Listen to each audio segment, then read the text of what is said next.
Tiffany Henyard, once heralded as a super mayor for her audacious political tactics and dramatic persona, is now witnessing the rapid disintegration of her once dominant political empire. Her fall from grace, steeped in controversy and intrigue, has captivated the public, unfolding like a gripping Netflix drama complete with personal grudges, political infighting, and an unmistakable theatricality. Henyard, who once commanded a stranglehold on power in Dalton and Foreign Township, now finds herself grappling with the aftermath of a series of high-profile blunders and growing public dissatisfaction. The once unshakable mayor is now embroiled in a whirlwind of failed comebacks, scandals, and public disillusionment. Henyard's political career, once the epitome of ambition and audacity, has descended into chaos. What seemed like a promising political trajectory has turned into a cautionary tale of hubris and overreach. Her double duty as mayor of Dalton and supervisor of Foreign Township, while initially seen as a bold power move, eventually led to her undoing. The strain of managing two significant political roles simultaneously, paired with a growing tide of dissatisfaction among voters and local officials, has triggered a steady unraveling of her influence. At the heart of Henyard's downfall was her ill-fated attempt to win re-election as supervisor, which marked the beginning of the end. A series of missteps, including internal Democratic caucus conflict and her inability to effectively manage both of her roles, turned what should have been a routine election cycle into a political spectacle. Her confidence, once unwavering, slowly gave way to frustration as she began to lose both the support of her base and the respect of fellow politicians. The public, once captivated by her bold rhetoric and dramatic political style, now saw her as a symbol of overconfidence gone awry.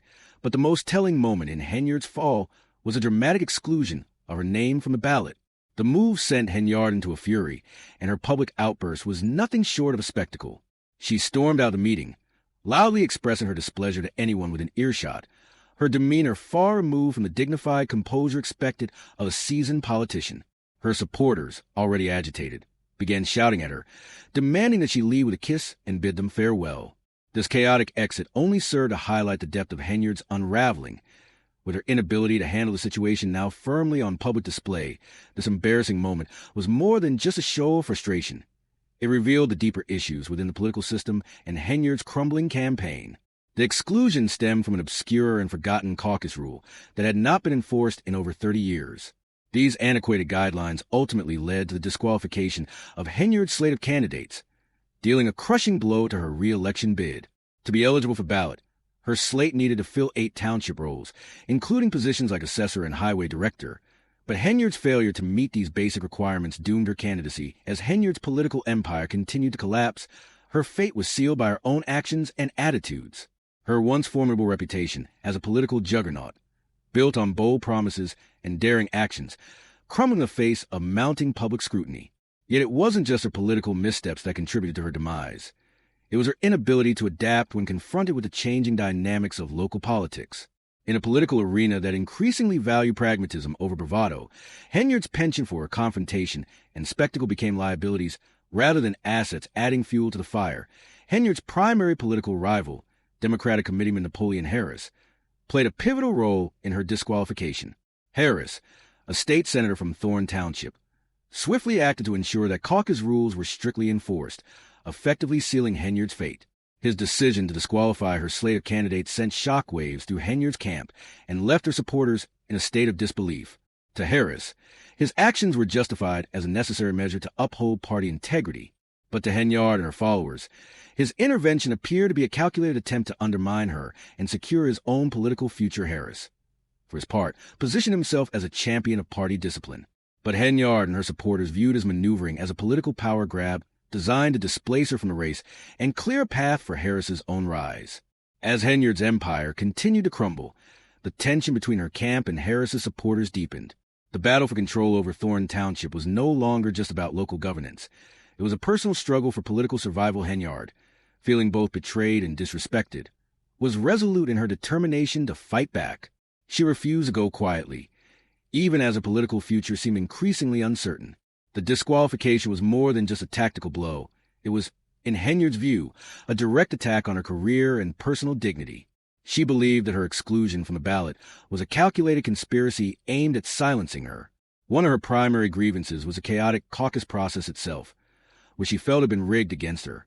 She pointed to an incident where many of her supporters, whom she had arranged travel for via township buses, were unable to attend the crucial caucus meeting. because the buses arrived late. For Henyard, this was no accident. It was part of a larger, intentional effort to undermine her campaign. As Henyard's anger reached a boiling point, she privately vowed to continue the fight, even if it meant defying her own party. Her sense of injustice was palpable, and she was determined to make her voice heard. "I will be victorious tonight," she reportedly told her inner circle, despite the overwhelming odds stacked against her. It was a desperate declaration, a last-ditch effort to maintain control over a situation that had spiraled out of her grasp. Meanwhile, Napoleon Harris's maneuvering continued to unfold. He had not only managed to secure the Democratic nomination for supervisor, but had done so by leveraging his position to push Henyard out of the race. His swift actions in enforcing the caucus rules were seen by some as an essential safeguard for party unity. However, to Henyard supporters, Harris was a master of political gamesmanship, using his power to destroy Henyard's candidacy and consolidate his own position in Thorne Township despite Harris's justifications for his actions. The battle between him and Henyard had escalated into a high-stakes political showdown. The issue was no longer simply about who would lead Thorne Township. It was a matter of principle and power, with each camp accusing the other of betrayal and dirty tactics. As Henyard's claims of being unfairly targeted gained traction, the divide within the local Democratic Party grew more pronounced. This bitter conflict would not only impact Henyard's future, but could also have lasting implications for Harris's political trajectory. The stakes had never been higher, and the drama continued to unfold. Henyard's supporters, still rallying behind her, saw the disqualification as a gross injustice. But Harris's swift actions and firm grip on power left little room for negotiation. The battle was no longer just about securing a supervisor's seat. It was about the future of the entire local Democratic Party. Would Henyard's allegations of an unfair process resonate with enough voters and fellow party members to turn the tide? Or would Harris maintain his dominance and reshape the local political landscape in his image? As the days passed and the political tension continued to escalate, it became clear that this conflict was far from over. The political drama surrounding Henyard's downfall had reached its peak, and the question now was whether her career could be salvaged or whether she would fade into political obscurity. Even as Henyard struggled to maintain control, the world was watching with rapt attention, eager to see how the drama would unfold. The fate of Thorne Township and the future of the Democratic Party were on the line. Henyard's dramatic rise and fall had become a political spectacle, a cautionary tale about the fragility of power and the consequences of overconfidence. In the end, her political career, once seen as unshakable, would serve as a reminder that in the cutthroat world of local politics, no one is invincible. The stakes were high, and the outcome uncertain.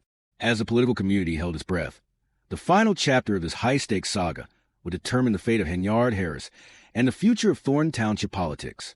The battle for control of the local political scene was just beginning, and the twists and turns would continue to keep everyone on edge. Tiffany Henyard's political journey, once marked by unrelenting confidence and bold, dramatic moves, has now descended into what many see as a cautionary tale of scandal, excess, and political collapse. What initially seemed like a straightforward electoral battle for control of Thorne Township soon spiraled into yet another chaotic chapter in Henyard's long history of controversy. Her belligerent demeanor, lavish spending habits, and a seemingly endless series of missteps made it increasingly clear that her political empire was crumbling under the weight of its own excesses. Henyard's downfall was long expected by some, as her career had always been built on a shaky foundation of scandal and audacity. From an FBI investigation into her finances to the closure of her cancer foundation, Henyard's political identity had been tainted by a string of questionable decisions that had alienated her from the very voters she once sought to lead. As the caucus disqualified her from the race for Thorne Township supervisor, it became clear that Henyard was no longer the unstoppable force she had once believed herself to be. Her financial mismanagement, including an infamous $443,000 shopping spree on Amazon, revealed a sharp contrast between her lavish spending habits and the economic realities of the people she claimed to represent. In Dalton, where the median household income is only about $44,000, such expenditures only deepened public suspicion, as critics wondered if Henyard's actions were driven by her political ambitions rather than genuine concern for her constituents. The $443,000 Amazon shopping spree, coupled with Henyard's attempt to implement a 100% property tax refund for Dalton residents, was viewed by many as a desperate, politically motivated maneuver to secure her re-election. The extravagance of her purchases only added fuel to the fire of criticism, especially when the spending seemed disconnected from the everyday lives of Dalton's residents. The public began to question whether Henyard had mismanaged funds, and if her spending habits were part of a larger pattern of neglecting the community's needs in favor of maintaining her political power. However, It wasn't just Henyard's financial behavior that stirred controversy. As the election approached, her reputation continued to take hits, not just from her critics, but also from those who had once supported her. Dalton business owners began coming forward with grave concerns about her policies, claiming that Henyard's so-called generosity was, in fact, politically motivated. One local pub owner even accused her of using her position as mayor to retaliate against businesses that refused to support her events. The police reportedly raided the pub after the owners failed to back one of Henyard's political functions, an incident that fueled accusations of political revenge. These claims painted Henyard as a leader willing to use her authority to silence dissent, which only further eroded public trust in her leadership amidst these accusations. Henyard's political troubles deepened as she was ousted as the Democratic candidate for Thorne Township supervisor in a mere 10 minutes. Her response to the disqualification was as dramatic as ever. Visibly upset, she stormed out of the meeting, her emotions on full display for the public to witness. To Henyard supporters, this removal was just another example of an unjust political process aimed at undermining her, but the reality was undeniable. Her once formidable political presence was slipping away in the face of these mounting challenges. Henyard's leadership came under increasing scrutiny. The town of Dalton, long under her rule, was grappling with serious financial issues. Reports found that the village's general fund balance had plummeted from a surplus of over $5 million in 2022 to a deficit of nearly $4 million by 2024. The findings from an investigation led by a special oversight committee revealed that Henyard had used a village credit card for personal expenses, including purchases from major retailers like Walgreens and Wayfair. These revelations further fueled the public's growing suspicions that Henyard had misused taxpayer money for personal gain, and the media quickly picked up on these scandals, labeling her the worst mayor in America as Henyard's financial issues escalated. So did her personal troubles. According to reports, Henyard faced eviction from her rental property after failing to make payments since August. Her landlord, along with a growing number of detractors, voiced concerns that Henyard was out of touch with reality, with many questioning her ability to lead given her personal financial instability. These revelations added to the mounting evidence that Henyard's career had been tainted by poor financial decisions, public outbursts, and a growing disconnection from the people she was supposed to serve. Yet despite the growing scandal surrounding her, Henyard remained defiant. She was determined to run an independent campaign, confident that her name recognition and devoted following would carry her through. She even hinted at taking legal action to contest her ousting, claiming that the process had been rigged against her. This wasn't the first time Henyard had resisted political processes that didn't go her way. Her defiant attitude had long been one of her defining traits, and she believed that this would be enough to stage a political comeback. However, the reality of the situation was becoming increasingly difficult to ignore. Henyard's challenge was no longer simply about running for office. It was about fighting an uphill battle against a well-organized and well-funded opponent. Napoleon Harris, who had successfully secured the Democratic nomination for Thorne Township supervisor, now had the full backing of the political elite in the region. His campaign was powerful, with a significant financial war chest and a network of influential allies supporting him.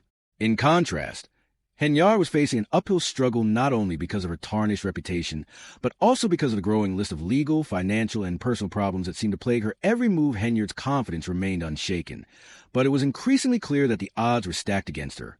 She had previously built her political career on controversy, but now, it seemed, those very controversies had come back to haunt her. Investigations into her financial mismanagement and abuse of power loomed large, and with the public's growing disillusionment, Henyard's political future was more uncertain than ever. Her reputation had been damaged beyond repair for many, and even some of her staunchest supporters began to question whether it was still worth defending her as Henyard's financial troubles and legal woes mounted. So did the dissatisfaction of her political allies. In Dalton, where she had once enjoyed a strong base of support, her approval ratings began to plummet. The village trustees, once aligned with her, had become increasingly frustrated with her leadership style, particularly after a recent meeting where she was criticized for her handling of the town's finances. The situation worsened when her appointed police chief was fired by trustee Jason House, who was also running for mayor. Henyard's closest allies, including the police chief she had appointed, had begun to turn against her, leaving her more isolated than ever. The local police department, once a cornerstone of Henyard's political power, had been without stable leadership for much of the year. A judge had ruled that her appointed police chief was unfit for the position, and morale within the department had plummeted. A staggering 82% of officers were reportedly unhappy with their leadership, adding further pressure to Henyard's already fragile position.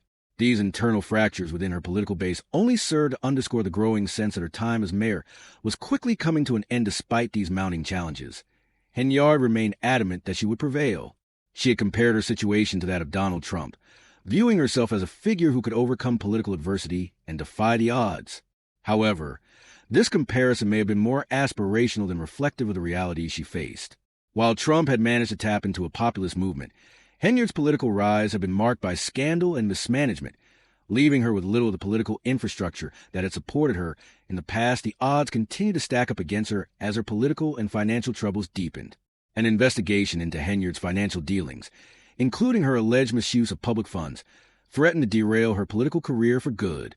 The people of Dalton had grown increasingly frustrated with her leadership, with many calling for her removal. The perception of Henyard as the worst mayor in America had taken hold, and her once loyal base was shrinking by the day in the midst of these challenges. Henyard's personal life also seemed to be unraveling. Reports of her eviction proceedings were just the tip of the iceberg, with some even speculating that her personal financial troubles were impacting her ability to effectively govern. The growing sense that Henyard was no longer suited to lead, both personally and professionally, added a sense of urgency to her political struggle as Henyard pushed forward with her independent campaign. Her path to victory seemed increasingly uncertain. Legal challenges, public discontent, and mounting investigations into her financial mismanagement made it clear that her political career was hanging by a thread. Many believed that even if she were able to win the election, the ongoing scrutiny and legal challenges would prove too much for her to overcome. Tiffany Henyard's political drama had become a national spectacle, watched by many with morbid fascination. Would she be able to make a comeback, or had the inevitable collapse of her political empire finally come to pass? Despite her defiant rhetoric and unshakable belief in her own abilities, the mounting list of scandals, legal issues, and public backlash made it clear that her political future was uncertain at best. Whether Henyard could salvage her career, or whether this was truly the beginning of the end, remained to be seen. The drama continued to unfold, and the final act was yet to be written. Hen's political career is hanging by a thread, with everyone at Dalton eagerly watching her next move. Will she overcome her current troubles and make a triumphant return, or will her political empire crumble due to poor financial management and public scandals? The stakes are high, and the outcome uncertain. Stay tuned as this gripping story unfolds, with twists and turns around every corner. Don't forget to like, comment, and share your thoughts on what might happen next. More updates coming soon. Thank you for watching Celeb News.